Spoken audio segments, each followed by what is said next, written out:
So Wuthering Waves is set to release their new 1.4 update in a couple of days. It's the 7th of November right now as I'm filming, so we got a week away until the update. And this obviously has a lot of Wuthering Waves players very excited for what's to come in the future, as well as also excited to see how popular Wuthering Waves can get, because obviously if the popularity goes up, then, you know, the amount of money that goes into the game goes up, the amount of kind of quality of the game goes up, and pretty much everything goes up. As we've seen with Wuthering Waves and Kuro Games, they do like to listen and kind of plan their budget and stuff well to actually benefit a lot of the players, which a lot of players are very excited to see if they can do anything with even more money. So that is great overall. But there has been a big issue in the community recently, and that's just due to the comparing of Wuthering Waves to a lot of other games. Now, obviously I do this quite a bit whenever it comes to just talking about things. I do like to compare certain aspects of the game and kind of compare it to other games.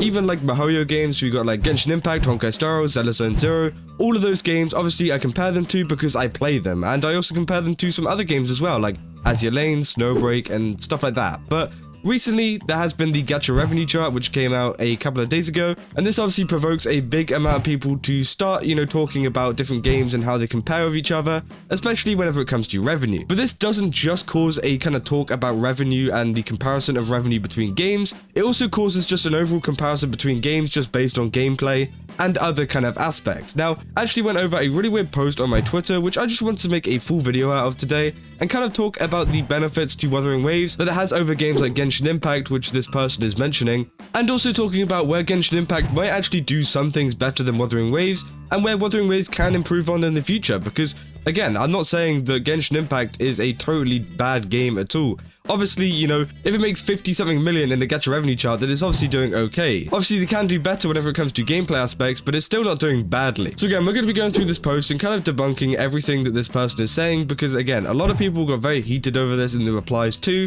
including a lot of Genshin Impact players. So if you guys do enjoy this video, then don't forget to leave a like and subscribe, and also go to my Twitch where I'm going to be streaming live. I definitely recommend going over there. It'll be down in the description or in the pinned comment down below. Again, go over there, give me a follow, and you get notified as soon as I go live. We talk about a whole lot of things, including Wuthering Waves and also gacha game stuff, so I definitely recommend coming check me out. But let's get back into the video. So this was the tweet that I actually brought up, and it was this one post here. Now, I know who the person is that actually wrote this post, and you know, they actually replied to this post, but I'm not going to mention them at all because I don't want any hate to go their way or anything like that, because again, I think it was just a bad opinion that they've had, and everybody has bad opinions every now and again. I mean, I've had bad opinions every now and again, so again, it's not the end of the world, but I did want to kind of talk about it and kind of talk about where they are kind of wrong here.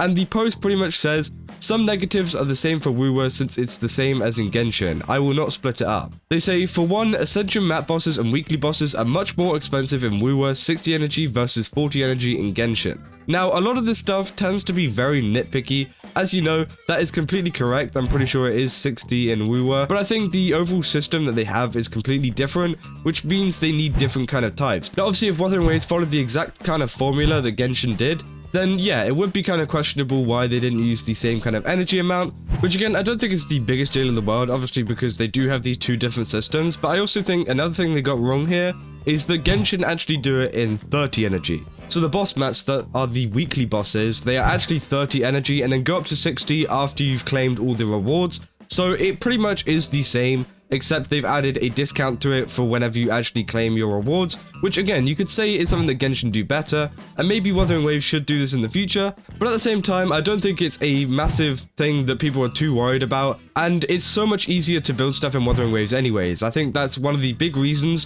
why people aren't mad about this, is because it takes so much less time to build a character in Wuthering Waves compared to Genshin Impact. Now, obviously Genshin Impact does do a lot of nice stuff whenever it comes to building, but one of their main priorities is to keep you there for longer, so they do stuff like hiding talent materials behind a day. So obviously you have to come back on Thursday to do this, or have to come back on Friday to do this one, which again limits people on what they can actually farm for, and obviously prolongs the amount of time that they start farming for a character. Whereas with Wuthering Waves, they actually kind of split it up nice and well, and you can pretty much build a character to be pretty decently in a day if you wanted to. So again, I do think that is very good for Wuthering Waves, but it doesn't mean that Genshin Impact is doing terribly either. Obviously, you know, they do have the benefit of having 30 energy, but then they also do have some other downsides whenever it comes to other kind of building mechanics. And they say you can't burn echoes to use as XP mats, which I do agree is something that isn't great. Now, obviously, it's kind of like a thing of people comparing this way too much to Genshin. I don't think these games are so similar to the fact where everything should be the same, because why on earth would Wuthering Waves follow a lot of what Genshin is doing when the community is very unhappy with what they're doing? Obviously, I think that maybe adding a burning kind of, mechanism to the echoes would be a good idea. But again, it's one of those things where it's like not really the end of the world. And, people can get by just by throwing the old echoes into some kind of synthesizer to create new ones that have different kind of, stats and stuff, which I think is much better. But it would be nice to have the option of both. They say you can't farm for Echo XP and tuners separately. Again, what are you going to do about it? I don't think it's the end of the world either. Then they're going to say that you need to repeatedly farm bosses for gear, echoes versus artifacts, and hope for good stats. Now, I don't know what they're getting with that point because, again, Genshin does exactly the same thing. I've been in the same artifact domain for about the past month, farming for Navia gear, and I still haven't gotten the artifact that I wanted. So again, that kind of proves how monotonous it can get in Genshin Impact, and it's pretty much no different from Wuthering Waves. I honestly think that farming for bosses is better because, again, I think the rates and the overall ease of getting stats on some of those echoes are actually much better. So again, if you're comparing echoes and artifacts, it's pretty much the same thing. I think that, repeatedly farming for bosses for gear. I think the one way that Wuthering Waves fixed the repeatedly farming is just by adding echoes around the world, which you can grab. Which, again, if you're a more casual player, then obviously you're going to be fine with just picking up some random echo and just using it. Whereas if you're a bit more hardcore, then you do have the option of farming it, like in pretty much any other gacha game, including Genshin Impact. They say even though movement in Wuthering Waves is in many aspects so much better, it's more satisfying to run through Genshin's open world. Wuwa's world just feels empty. Now again, I don't get that point at all. I think Wuthering Waves and Genshin's world are very similar. Obviously they do have a different kind of art style and different kind of colorization, but apart from that, the open world aspect is still both kind of empty. I think they both, have quite a lot of room to run around in. And obviously some of the new characters that Genshin Impact have brought out does kind of help with the fact of exploring the world, but it doesn't help out that much, and also, you just have the fact that you actually have to pull that character in the first place. Then they say Wuwa's storyline is unappealing, you're a god and you need to save us here, but don't you dare interfere here, which again, I think is fine. I think if you have criticisms about the story, that's totally okay.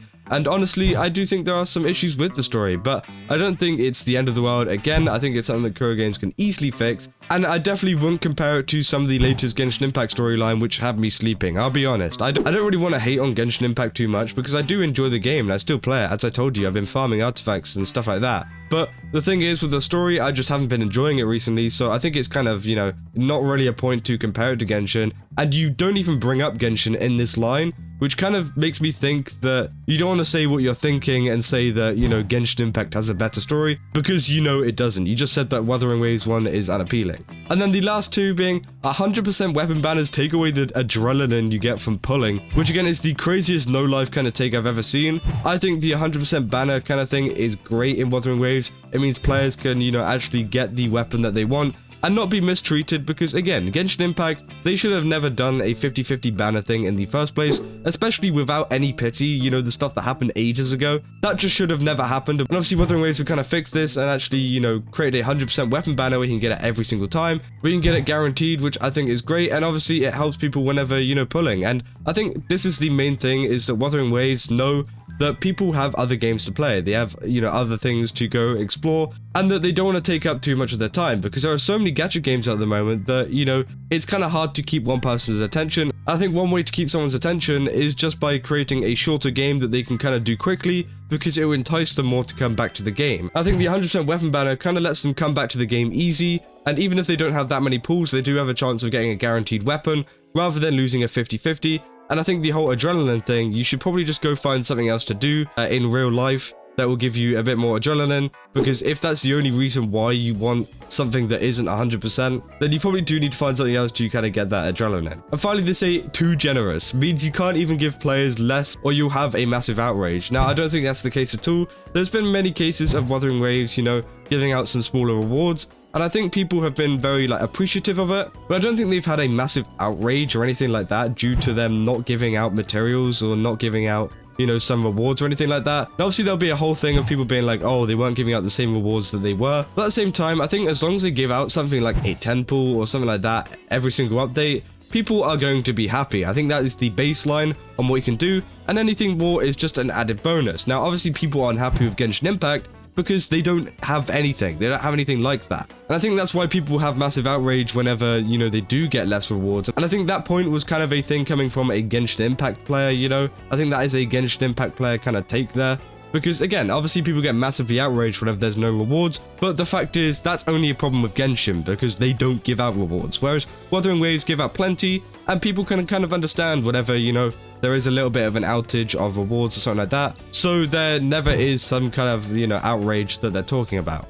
But yeah, that's pretty much all of these points that I wanted to go through. Again, I just thought they were a little bit weird, and obviously, you know, this is probably just someone that has been playing Genshin for a very long time and is very confused about what's going on and, you know, how Wuthering Waves is doing stuff. And obviously, Genshin Impact does have a lot of kind of, you know, ups on Genshin Impact, but I don't think in this post that they've hit that. Obviously, if you wanted to create a successful one, then there are many points that you could have brought up that, you know, maybe could have done a little bit better. Honestly, I think trying to prove people wrong with this just isn't going to work at all.